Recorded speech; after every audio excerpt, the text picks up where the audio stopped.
Hey, it's Sarah here. Thanks for joining me for another episode of MLM Marketing Explosion. Are you results oriented or goal oriented?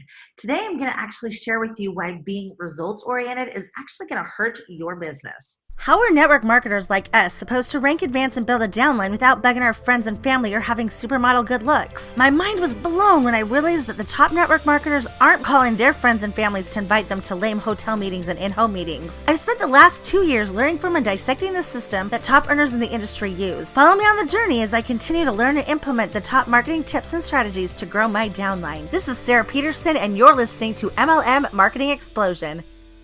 Yesterday, I was at a track meet for my son. It was only his second one, and he does throws. Now, he's been working with a coach who's really, really good. Now, crazy true story, the coaches that he actually has at the school coaching him have never done throws. So it's kind of funny that they're the throw coach, but that's just what it is, right? And he's actually been working with a college student that has a scholarship for throws, but he happened to go to that high school. So he's been coming back. And since we know him from church, he's actually been giving us a little bit of extra help along with some of the other kids on the team. So he's been teaching my son how to do the spin before he throws the disc and before he throws the shot put. And my son really likes to do the spin, but he's not very good at it yet.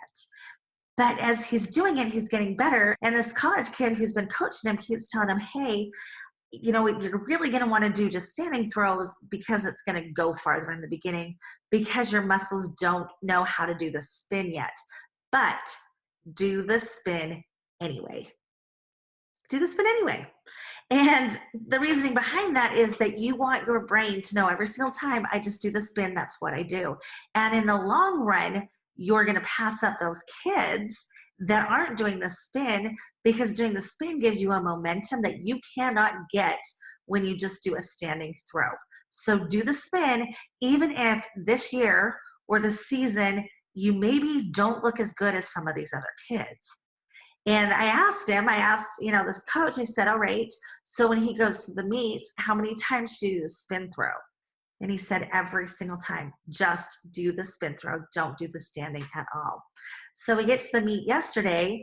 And of course, there's a lot of pressure not to do the spin. He's only a freshman. So this is his very first year. And he's up against juniors, right? And interestingly enough, my son was the only one on that whole JV team that did a spin. And that was out of both high schools. There were 2 high schools competing. Nobody did the spin except for my son. Now, crazy enough, he still didn't lose. He didn't place, and it didn't go as far as he would have liked to do, and it didn't go as far as he did it last time. He missed that mark by, I think, 3 feet, but he did the spin. Last week, he didn't do a spin. He didn't know how. But this week, as he's been getting better and better and better at it, he started using it more, and now that's what he uses is the spin. And even his coach gave him pressure, just do one that's standing so you get a better time. But he wants to follow the guy that's been there, right? And it was interesting because, some of the kids on the team would throw and they'd get applauded. My son didn't get applauded yesterday. Nobody applauded him for doing the spin and not having it go super, super far, right? It wasn't bad. Like I said, he didn't even lose. But it wasn't as far as maybe it could have been if he did a standing throw. Now, even though nobody was applauding, guess what was happening though?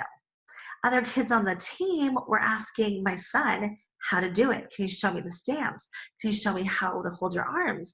Can you show me, how I want to be doing it? Now, my son is not an expert yet. He's to the point that he knows when he does it right and he knows when he does it wrong, but he's not an expert, right? But this college kid that's been coaching him is. So he has a choice every time he goes to a meet and every time he practices at the school. He can either follow the coach that has done it and now has a college scholarship, or he can chase that applause.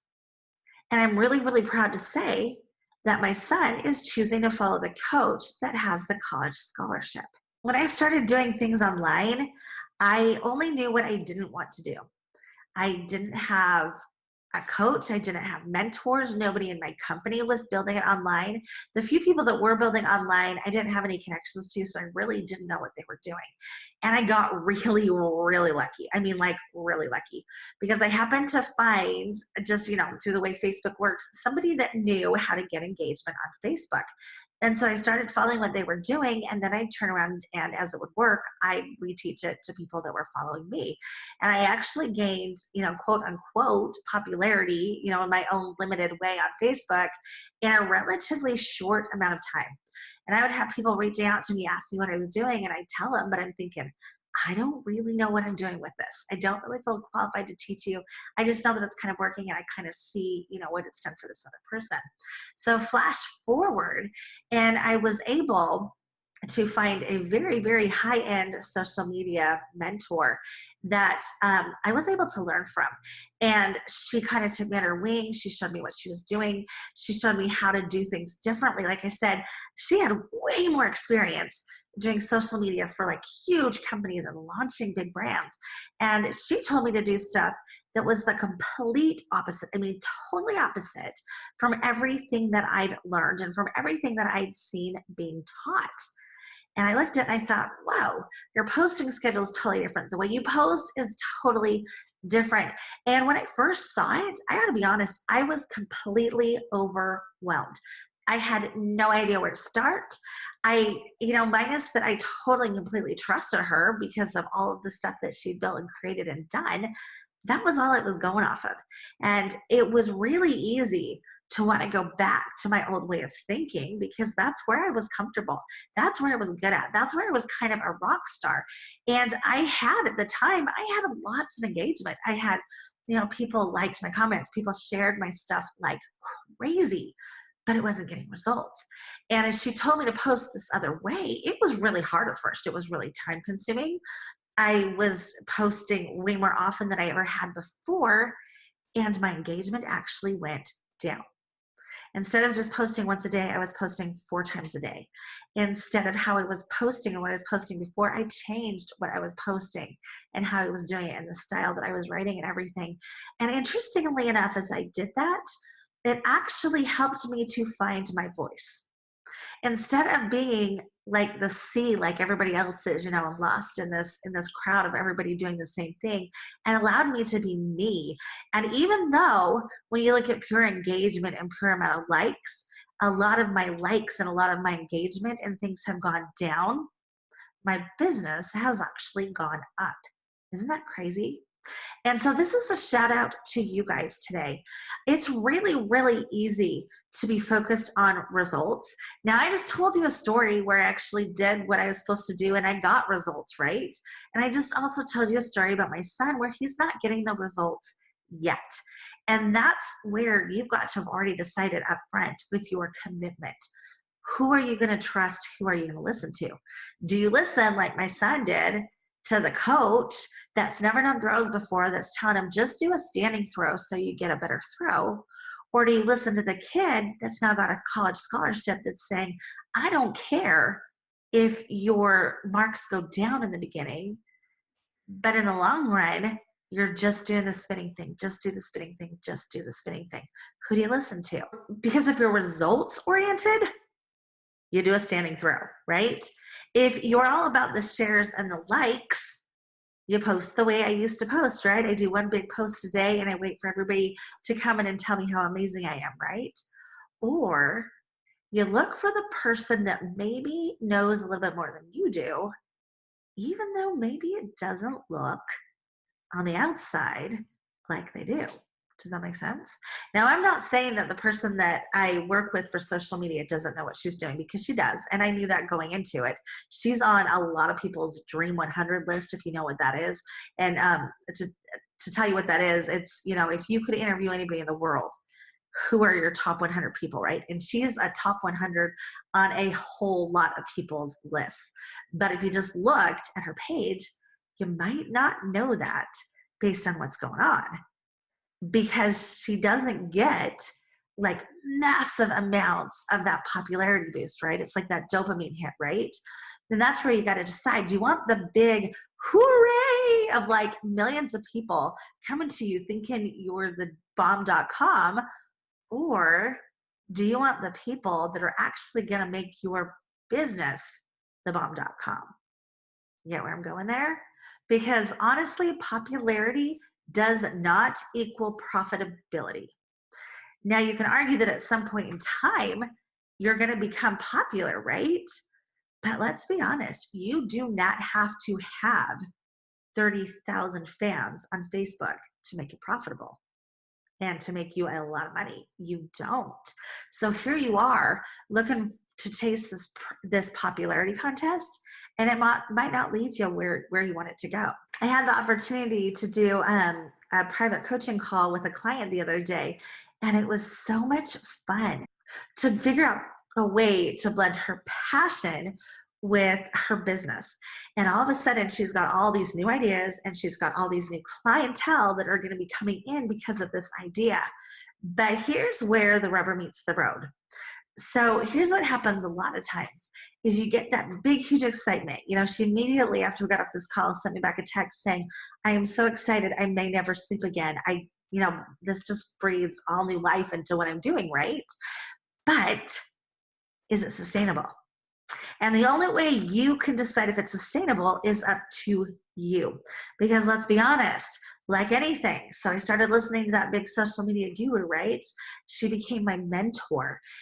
And as I did what she told me to do at first, it looked like everything was going wrong, right? It looked like my business was going backwards. I wasn't getting the likes. I wasn't getting the comments. I had started to feel like I was sliding into anonymity, so to speak. But long term, I played that game out, right? I wasn't worried about the short term. I was worried about what was going to happen in the long term. And long term, that strategy worked. Now, if I had been, and that strategy worked way better, I mean, like way better than anything that I was doing before, even though if you looked at my page, you might not know it. Isn't that crazy? But here's the other thing. So if you're totally driven on results, right? Like, have you ever done this? I'll try it once, but if it doesn't work, I'm out. Well, there's no such thing, right? Because results is, like you go to the vending machine, I put my dollar in, I get my item out. I put my dollar in, I get my item out. Well, that's not the way building a business works. In the beginning, you're going to put your dollar in. Sometimes it's in the form of money. Sometimes it's in the form of time. Most of the time, it's both, right? You're going to spend money and you're going to spend time as you try to figure this out. And a lot of people don't stick around long enough to see if it works. When I was first starting to do the social media stuff, one of the guys on my team, I think I've told you this before, nobody in my upline does social media. So one of these guys on my team, I was talking to him because I knew he wanted this. I knew he had a huge why. I knew, that he wanted more. I knew that he was online. And I said, here's the deal. Follow me. I found some mentors. We're going to follow what they're doing. And let's see where this ride takes us, right? And he did it for a very, very, very short time. Like I'm talking like a week is what he actually did. And then he started thinking, well, this is a little bit hard. Well, this isn't what I'm used to. Well, this feels a little bit weird at first. I'm not sure how I feel about doing this all the time, right? And it's crazy because my business is taking off, right? It's building momentum. His is still where it was, trying to get ready, right? Thinking about doing what needs to be done. And it's because he didn't do it right. How easy is it to do something for a short term? Like my son, he can do the spinny thing at the meet yesterday, right? But if he goes back to the next meet and goes, you're right, I'd much rather just stand still and throw it. His throwing now is going to stall out. He's not going to progress because he doesn't have that end goal in mind. He's just thinking about, I'd love my teammates to cheer me on today, right? Where are you focused? Are you focused on your long-term game? Are you going to stick it out? And that's the hardest part is when you do it and you stick it out at first, you're not going to feel like you're winning. You're going to feel like you're maybe losing this social media quote unquote game, right? You're going to feel maybe overwhelmed. You're going to feel maybe stuck. And that's where you're going to want a mentor who has your back. I have a mentor. You need to have mentors too. I pay for my mentors. Maybe you're going to have to pay for your mentors too, right? Maybe you're going to have to put a little bit of skin in the game. And the cool thing with putting a little bit of skin in the game is that you've now invested in yourself and you're now more committed. That's the biggest problem with an MLM business, right? You get in, it doesn't cost a lot of money. So when it gets a little bit hard, when it gets a little bit frustrating, what do? It's really easy to walk away, right? Are you still with that MLM company? Nah, I gave it up. It was hard. It wasn't worth it. Well, yeah, but isn't anything that's really worthwhile going to be a little bit hard? Think about the job that you're in now. For the job that I did, I was a child life specialist at a children's hospital. 5 years of school, partly because I did 2 majors, partly just because I was having fun at school. But it took me 5 years to get there. And yet here we jump in and we just kind of follow whoever, or we blindly start posting stuff thinking that it's going to work, but we're not really following somebody that's done the job. I actually went and did an internship to be a child life specialist in Chicago, right? I also volunteered at the local one by my college, and I worked at a Shriners Run as a volunteer as a child life specialist. I didn't just stick to that one lane. I figured out what was going to work, and I did it. I actually worked. I did it. I looked at what they were doing. I implemented it. But all of a sudden, we jump into social media, and we just think that we're going to be this guru, because we're just sharing information, right? We're just going to try it out. We're going to see if it works. We don't have a lot of skin in the game. It's not something that we're going to have to learn how to do, right? There's a very low level of entry. Anybody can do it, which is what makes network marketing so amazing. But it's also what makes it so hard, is that anybody can do it. And we tell people that anybody can do it. So everybody jumps in, and then they're frustrated. So this today is a huge shout out to all of you guys that are listening to what I'm telling you to do, that are posting in a little bit of a different way, who are part of my group, who are implementing what I'm telling you to do, and you're starting to see success, or maybe you're not yet, but you're still doing it because you can see what's coming. If you'd like to know how I train my team, go ahead and go to www.marketingexplosion.org, and I'm going to show you exactly how I train my team to get paid while they prospect. Thanks for watching today. I'll see you soon.